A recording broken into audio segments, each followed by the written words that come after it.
Assalamualaikum warahmatullahi wabarakatuh. Sahabat desa, kita berjumpa kembali dengan podcast Wangun Sari. Kali ini saya akan mencoba memaparkan tentang alur daripada perencanaan pembangunan desa ya.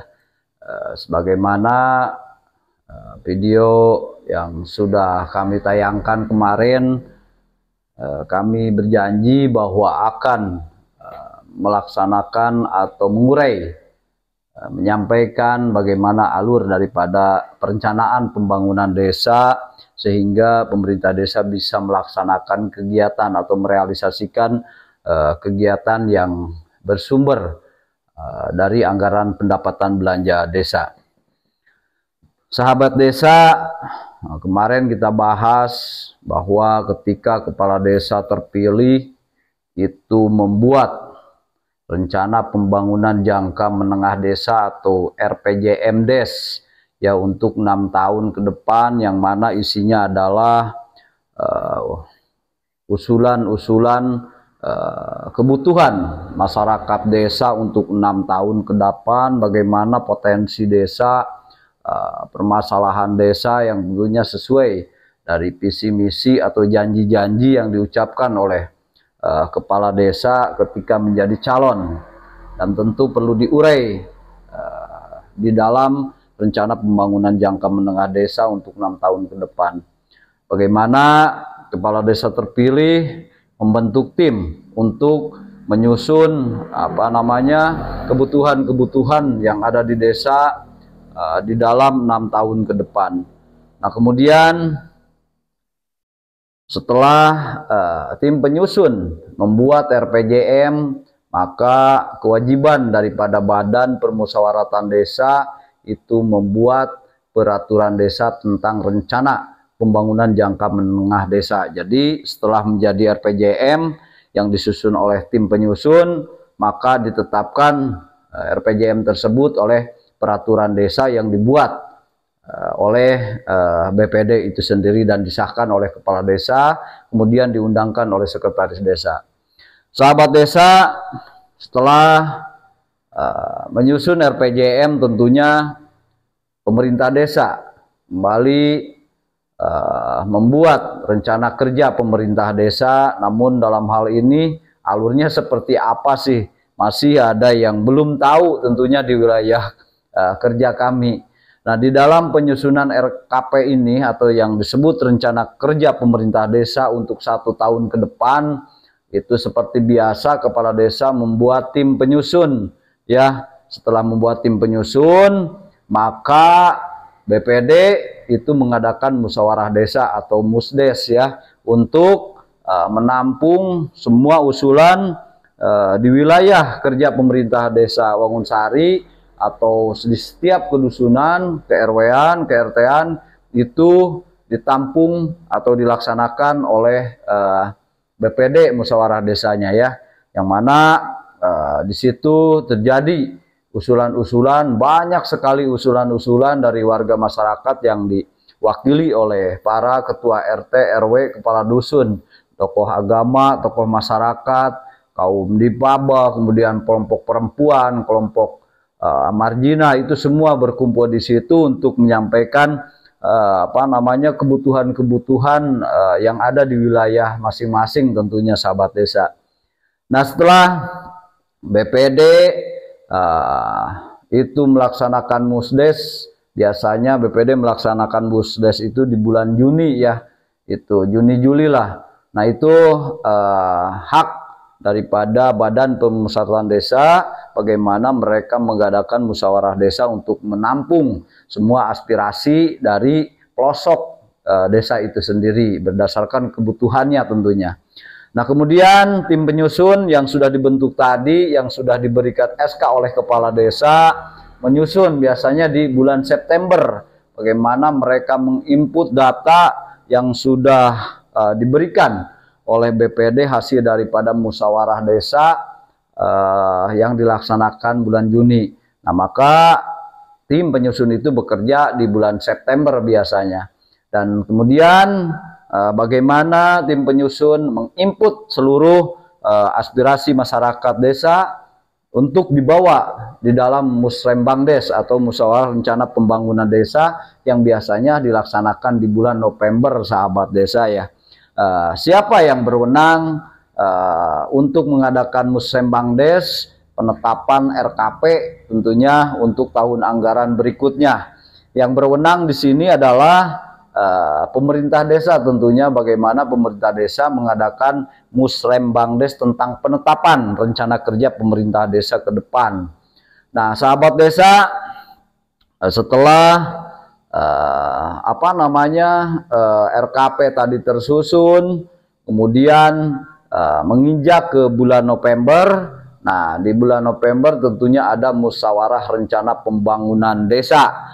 Bagaimana penetapan? Nah, di sini yang paling kenceng ya, karena kegiatan-kegiatan atau usulan-usulan yang disampaikan di dalam Musdes bulan Juni kemarin yang diadakan oleh BPD, mereka berharap masuk menjadi skala prioritas di tahun yang akan datang tentunya ya. Nah, di situ kenceng sekali sahabat desa bagaimana pressure dari para peserta musyawarah rencana pembangunan desa, dari tokoh masyarakat, tokoh agama, kemudian tokoh pemuda dan RT RW tentunya, itu memperjuangkan usulan mereka untuk menjadi skala prioritas di tahun berikutnya. Nah, setelah terjadi adu argumen, adu gagasan, berbagai alasan, maka terjadilah kesepakatan tentunya di dalam musyawarah rencana pembangunan desa bahwa kegiatan skala prioritas untuk tahun anggaran 2023 ini, 2024 nanti tentunya, karena ini sudah terlewati, itu ditetapkan. Nah, perlu diingat bahwa RKP ini adalah hasil dari pencermatan ya, atau evaluasi, bagaimana tim mengevaluasi, mencermati RPJM. Nah, ini untuk kita pemerintah Desa Wangunsari, karena tahun ketiga tentunya ada pencermatan 2 tahun ke depan, ke belakang tentunya ya, apa yang sudah dilakukan, apa yang sudah dilaksanakan, direalisasikan, kemudian apa yang belum dilaksanakan, itu menjadi skala prioritas di tahun anggaran berikutnya tentunya. Nah, di dalam RKP 1, RKP 2 dan tahun ketiga ini, apa yang sudah terjawab dan apa yang belum terjawab tentunya. Nah, itu menjadi kesempatan untuk tim mencermati ulang daripada RPJM tersebut, dan sehingga di dalam musyawarah rencana pembangunan desa itu terjadi kesepakatan untuk tahun anggaran yang akan datang. Sahabat desa, kencangnya tadi di dalam Musrembangdes bagaimana para peserta musyawarah mempertahankan usulannya. Tentunya yang namanya musyawarah, karena di desa itu adalah hukum tertingginya musyawarah gitu, jadi semua diselesaikan dengan musyawarah. Sahabat desa, maka disepakatilah kegiatan prioritas atau usulan prioritas di tahun, misalkan untuk kita ini tahun 2024, kita kemarin sudah melaksanakan Musrembangdes ya, bagaimana penetapan rencana kerja pemerintah desa untuk tahun anggaran 2024. Sahabat desa, perlu diketahui biar tidak tabu, biar kalian tahu bagaimana tahapan desa, karena di desa itu terus berputar, tidak ada hentinya ya. Bekerja terus, bekerja, datang ini lagi kan gitu. Jadi perputaran pekerjaan itu sangat luar biasa tentunya, karena yang diolah itu uang ya, yang mana uang tersebut adalah, atau anggaran tersebut adalah anggaran masyarakat yang harus dirasakan outputnya oleh masyarakat sendiri. Sahabat desa, setelah terjadi perdebatan, kemudian terjadi kesepakatan, maka hasil kesepakatan prioritas itu diinput oleh tim tentunya ya. Bagaimana hasil kesepakatan itu dari bidang pembangunan, dari bidang pemberdayaan masyarakat dan pembinaan itu semua masuk menjadi skala prioritas ya. Bagaimana dilihat nanti apakah mencukupi tidak anggaran dari APBDes itu untuk membiayai kegiatan-kegiatan skala prioritas yang diusulkan dari musyawarah rencana pembangunan desa.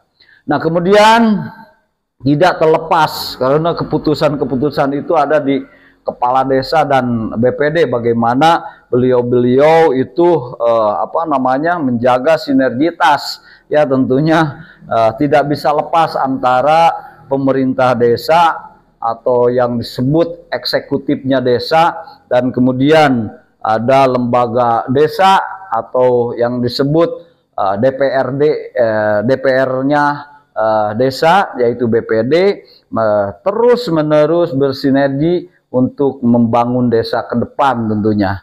Nah, di dalam hasil daripada mufakat atau kesepakatan tentunya BPD harus bersiap-siap kembali ya untuk membuat rancangan Perdes tentang penetapan RKP gitu ya.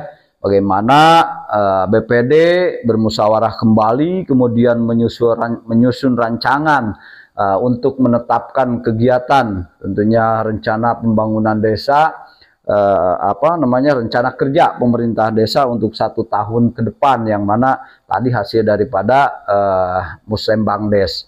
Nah, setelah RKP itu jadi, maka Perdes itu diserahkan kepada BPD. Jadi yang membuat Perdes itu sebetulnya BPD ya. Jadi jangan salah paham. Yang membuat rancangan itu adalah, rancangan Perdes itu adalah BPD. Jadi kita itu berpijak di aturan yang BPD buat. Jadi kepala desa tidak bisa keluar dari rea itu. Karena setiap tadi kita lihat bahwa ada RPJM, kemudian diperdeskan, Perdes dibuat oleh BPD, dan hari ini RKP misalkan dibuat lagi Perdesnya untuk ditetapkan di dalam Perdes tersebut oleh kepala desa. Nah, setelah terjadi kesepakatan, tentunya tim penyusun yang dibentuk oleh kepala desa menyerahkan kepada BPD bahwa hasil daripada inputan atau usulan-usulan yang sudah diinput oleh tim penyusun untuk dijadikan peraturan desa tentang rencana kerja pemerintahan desa ke depan. Sahabat desa, setelah BPD melakukan atau membuat rancangan Perdes tentang penyusunan RKP, maka BPD tersebut menyerahkan rancangan Perdes RKP tersebut kepada kepala desa. Jadi sudah 2 Perdes nih ya, RPJM kemudian Perdes RKP. Nah, diserahkan kepada kepala desa, kemudian kepala desa menandatangani, mengesahkan, dan diundangkan kembali oleh sekretaris desa tentang Perdes, peraturan desa tentang rencana kerja pemerintah desa, sebagaimana ke depan menjadi pedoman bagi kepala desa dan pemerintah desa untuk menjalankan merealisasikan APBDes. Nah, kemudian tadi sudah RPJM, kemudian RKP, kemudian ditetapkan.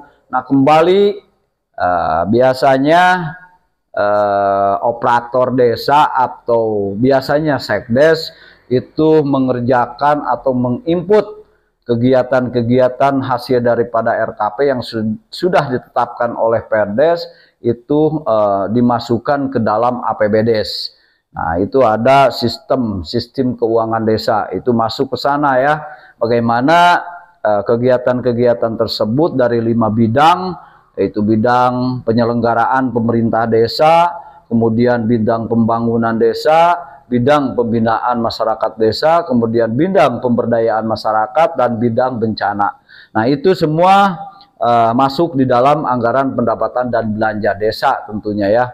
Sahabat desa, setelah tadi operator desa menyusun, memasukkan kegiatan prioritas untuk tahun anggaran yang akan datang, tentunya di situ ada rencana anggaran biaya per kegiatan. Jadi sudah terbayang ya berapa puluh kegiatan dari 5 bidang tersebut, kemudian dibiayai oleh beberapa sumber anggaran dari APBN atau yang biasa disebut dengan dana desa, kemudian ada anggaran dana desa atau ADD yang bersumber dari kabupaten, ada bantuan provinsi, kemudian ada retribusi pajak dan lainnya, dan pendapatan lainnya yang sah tentunya yang didapatkan oleh pemerintah desa.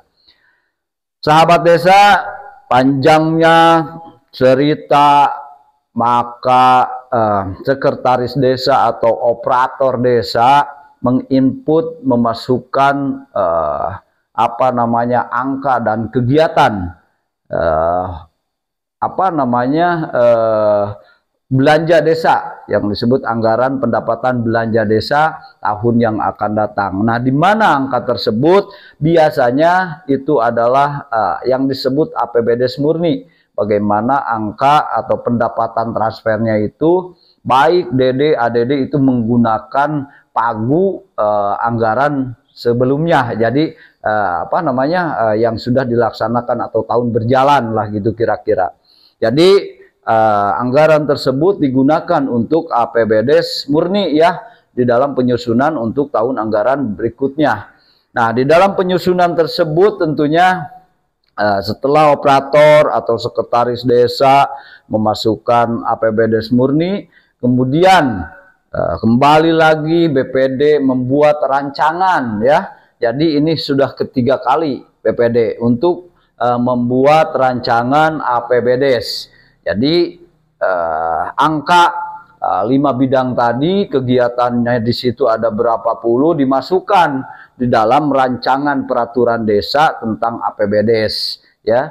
Nah, setelah semuanya terinput, kemudian kegiatannya sudah pas dinyatakan sudah nol di dalam angka APBDes itu, maka BPD itu menyampaikan rancangan Perdes itu kepada camat tentunya ya, untuk dilakukan evaluasi oleh camat bagaimana rancangan Perdes tersebut nanti apakah disetujui atau ditolak oleh camat. Itu hasil daripada evaluasi tim tentunya yang ada di kecamatan. Nah, sahabat desa, setelah evaluasi dilakukan untuk APBDes murni atau APBDes awal dinyatakan disetujui bahwa lolos berdasarkan aturan-aturan yang ada, tentunya itu dikembalikan kepada pemerintah desa untuk disahkan menjadi peraturan desa. Nah, sahabat desa, jadi kerja keras daripada BPD ini sangat luar biasa ya. Nah, nanti kita lihat disampaikan tadi sudah 3 Perdes ya yang sudah dibuat dari RPJM, kemudian RKP, kemudian Perdes APBDes. Nah, setelah camat mengembalikan hasil evaluasi rancangan anggaran pendapatan belanja desa dan angkanya sudah ya, kegiatannya jelas di setiap 5 bidang itu, maka BPD kembali merumuskan, memusyawarahkan dengan anggotanya, semua berkumpul kembali untuk menetapkan tentunya untuk menyampaikan kepada kepala desa bahwa rancangan tersebut sudah dievaluasi oleh camat. Nah, kemudian BPD menyampaikan hasil evaluasi dan rancangan Perdes APBDes itu kepada kepala desa untuk disahkan ya, untuk disahkan menjadi peraturan desa tentang anggaran pendapatan dan belanja desa. Maka di situ biasanya dilakukan di bulan Desember ya, di akhir tahun. Itu dilakukan bagaimana APBDes murni itu disusun dan disahkan melalui peraturan desa tentang APBDes. Nah, kemudian biasanya turun PMK atau peraturan Menteri Keuangan bagaimana pagu dana desa, kemudian ada Perbub tentang besaran ADD, besaran DBH retribusi. Nah, kemudian yang lainnya itu dilihat bahwa di PMK dan Perbub itu ada angka dari dana desa PMK-nya berapa, kemudian dari Perbubnya ADD DBH-nya berapa. Nah itu BPD kembali lagi nih bersiap-siap di bulan Januari untuk melaksanakan perubahan anggaran pendapatan belanja desa. Lagi-lagi BPD membuat rancangan peraturan desa perubahan anggaran pendapatan belanja desa. Tadi membuat rancangan APBDes, ya berarti sudah 3 ke 4 nih, sudah keempat Perdes yang dilaksanakan oleh yang dibuat oleh BPD itu sendiri. Sahabat desa, BPD tentunya terus-menerus bekerja ya, membuat aturan-aturan. Tadi beberapa Perdes ini sampai Perdes keempat ya, bagaimana membuat rancangan perubahan di bulan Januari setelah muncul angka atau peraturan Menteri Keuangan, di mana di dalamnya ada angka atau pagu dana desa dan Perbub bagaimana besaran ADD dan DBH. Sahabat desa, seperti biasa BPD melakukan atau membuat rancangan, kemudian menyerahkan ya hasil rancangan tersebut kepada camat, dan itu disepakati, ada surat ya pemberitahuan, ada surat undangan, kemudian nota kesepakatan berita acara, itu tertuang di situ menjadi lampiran daripada rancangan Perdes. Nah itu dibawa ke pihak camat untuk dievaluasi kembali. Evaluasi apa? Evaluasi rancangan perubahan anggaran pendapatan belanja desa ya.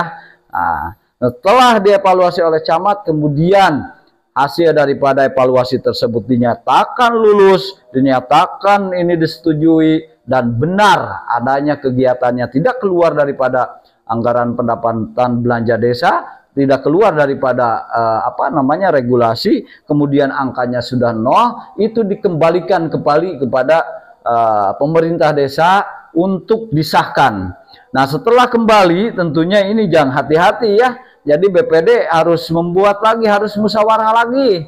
Untuk apa? Untuk mengevaluasi hasil evaluasi dari camat, untuk melihat kembali, mencermati kembali hasil evaluasi camat. Setelah itu benar-benar dinyatakan PIK dan disetujui oleh semua, baik oleh kepala desa maupun oleh BPD itu sendiri, kemudian Perdes tersebut ditandatangani dan disahkan oleh kepala desa, kemudian kembali diundangkan oleh sekretaris desa dan menjadi peraturan desa perubahan ya, menjadi peraturan desa tentang anggaran pendapatan belanja desa. Jadi judulnya atau peraturan desanya kira-kira seperti ini, peraturan desa tentang perubahan anggaran pendapatan belanja desa. Karena yang tadi adalah APBDes murni, bagaimana pagunya itu mengambil dari pagu yang tahun berjalan. Nah setelah turun PMK terlihat angka yang sesungguhnya, maka APBDes tersebut dirubah melalui peraturan desa tentang perubahan anggaran pendapatan belanja desa. Sampai di situ paham teman-teman? Jadi panjang sekali ya, di bulan Juni bekerja, September kemudian bekerja, kemudian di Desember kita menyusun APBDes, dan di Januari melakukan perubahan APBDes. Bagaimana ini BPD sudah 4 Perdes untuk mengawal daripada APBDes, mengawal daripada rencana perencanaan pembangunan di desa. Itu tahapannya seperti itu sahabat desa. Nah kemudian setelah APBDes perubahan yang disahkan oleh peraturan desa tentang perubahan APBDes, maka jika tidak ada kejadian, tidak ada hal-hal yang mungkin bisa merubah APBDes itu, maka APBDes itu tidak harus dirubah ya, tidak harus dirubah lagi. Jadi semuanya berjalan sesuai yang sudah disepakati, sesuai APBDes yang sudah ditentukan. Nah ketika ada hal-hal yang mungkin bisa untuk ada perubahan misalkan kegiatan yang memang urgent seperti kemarin lah untuk BLTA untuk COVID-19 itu kan ada perubahan gitu, bahwa situasi dan kondisi yang memang harus ditangani secepatnya, maka APBDes itu dilakukan perubahan kedua ya. Nah kemarin alhamdulillah ya kita cukup dengan Perkades kalau kemarin ya untuk tambahan dana desanya. Jadi tidak melakukan tidak membuat peraturan desa untuk perubahan. Jadi cukup dengan peraturan kepala desa. Jadi semua itu dilampirkan atau didampingi setiap Perdes itu oleh peraturan kepala desa. Perdes, ada Perkades, Perdes, ada Perkades, dan kemudian ada satu lagi. Kita sudah 3 tahun ini membuat Perdes ya. Jadi kalau kita total Perdes itu sudah 5 dengan Perdes KPM ya. Perdes tentang keluarga penerima manfaat bantuan langsung tunai desa atau Perdes BLT desa gitu ya. Jadi luar biasa kalau kita lihat, kita perhatikan, kita simak ya, bahwa alur perencanaan pembangunan desa ini sangatlah panjang, dan itu berkali-kali dan berulang kali dilakukan di setiap tahunnya tentunya ya, dari perencanaan, kemudian penginputan, sampai realisasi, dan kembali lagi menginput kembali, merealisasikan kembali, itu sangat panjang. Jadi di desa itu tidak ada hentinya ya kalau kita simak, jadi sangat luar biasa lah. Makanya ketika kita mau masuk ke desa nih harus disiapkan mental ya, teman-teman yang di luar sana mungkin ada harapan atau ada keinginan ingin mengabdikan dirinya menjadi perangkat desa. Jadi alur seperti ini mudah-mudahan membantu kalian ya untuk nanti bekal ketika masuk menjadi perangkat desa. Sahabat desa, tadi cerita sampai penetapan perubahan APBDes atau anggaran pendapatan dan belanja desa. Nah tentunya semua sudah berjalan, kemudian pemerintah desa merealisasikan setiap kegiatan dari 5 bidang tadi: bidang pemerintahan, bidang pembangunan, bidang pemberdayaan, bidang pembinaan masyarakat, dan bidang bencana alam. Itu semua sudah terserap nih anggarannya.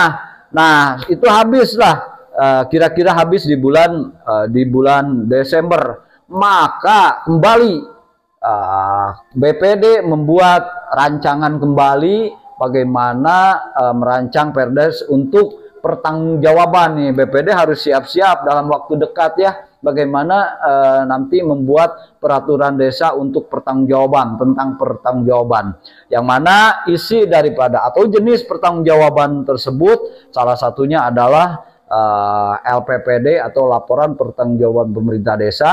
Itu dilaporkan kepada Bupati, Ceki, Camat, kemudian ke Dinas DPMD, dan ke BPD itu sendiri. Dan yang kedua, biasanya ada IPPD atau Informasi Penyelenggaraan Pemerintah Desa, yang mana publikasi tadi ya, semua angka, semua itu dipasang, ada banner, ada poster tentang APBD, kemudian ditayangkan. Kalau yang punya web seperti kita nih, kita naikkan di web desa, bagaimana membuat berita supaya sampai kepada masyarakat bahwa pemerintah desa sudah melaksanakan anggaran pendapatan belanja desa ya. Nah kemudian BPD kembali merancang untuk Perdes ya, Perdes untuk pertanggungjawaban tentunya yang tadi itu. Nah untuk satu lagi jenis pelaporannya ada LKPJ, laporan kinerja pemerintah, LKPJ LKPJ, laporan kinerja pemerintahan ya, bagaimana itu dilakukan oleh kepala desa yang mau berakhir. Nah itu sama disampaikan kepada Bupati, Ceki, Camat, dan ke Dinas Pemberdayaan Masyarakat, kepada BPD dan masyarakat tentunya ya, sebagai yang kontrol sosial tentunya yang harus mengetahui. Sahabat desa, alur perencanaan pembangunan desa dari RPJM, RKP, bagaimana BPD berkiprah di situ, membuat aturan-aturan, membuat Perdes yang sangat banyak sekali ya. Kemudian pemerintah desa sudah merealisasikan anggaran pendapatan belanja desanya, maka dilaporkanlah kepada BPD jenis tadi, ada LPPD, menyusun kembali nih Sekdes, bagaimana menyusun pelaporan dari LPPD, IPPD kan, kemudian LKPJ bagi yang masa jabatannya sudah habis, dan pertanggungjawaban itu tentunya dilampirkan oleh peraturan desa tentang pertanggungjawaban APBDes. Itu biasanya disampaikan bulan Januari kepada camat atau bupati ya gitu. Ya, akhirnya apa yang menjadi unek-unek rekan-rekan atau apa sih yang ingin tahu tentang desa, seperti itu cara kerja pemerintahan desa, bagaimana tahapan perencanaan sampai realisasi itu ada di dalam anggaran pendapatan dan belanja desa. Bagaimana besaran dana desa, semua di situ. Bagaimana kegiatan-kegiatan dari 5 bidang tadi ada di dalamnya. Kalian yang ingin tahu, nanti kita bedah satu persatu berapa dana desa untuk Wangunsari, berapa ADD untuk Wangunsari, digunakan untuk apa saja, nanti kita bedah di akhir Desember nanti ya. Bagaimana kita melaporkan, mempublikasikan kepada masyarakat lewat web desa, lewat podcast ini, bagaimana kita mempunyai Wangunsari Channel. Jadi rekan-rekan sahabat desa bisa melihat di situ bagaimana kami membuka transparansi publik. Dan kalaupun kalian masih ingin tahu, ingin menggali apa itu APBDes, bagaimana perencanaan pembangunan desa, kita duduk di sini sama-sama dan saya akan bedah. Dan mungkin kalian lebih hebat lagi, saya akan menimba ilmu kalian. Sahabat desa, kita lanjut lagi nanti. Mudah-mudahan saya sendiri masih di dalam kondisi sehat sehingga saya bisa menyampaikan informasi-informasi desa, apa yang sudah dilakukan, apa yang belum dilakukan, dan apa yang akan direncanakan ke depan. Ini semua untuk masyarakat desa, ini semua untuk kemajuan desa, ini semua untuk kemandirian desa. Bagaimana pemerintah desa bisa mensejahterakan masyarakatnya. Sahabat desa, cukup sekian. Wassalamualaikum warahmatullahi wabarakatuh.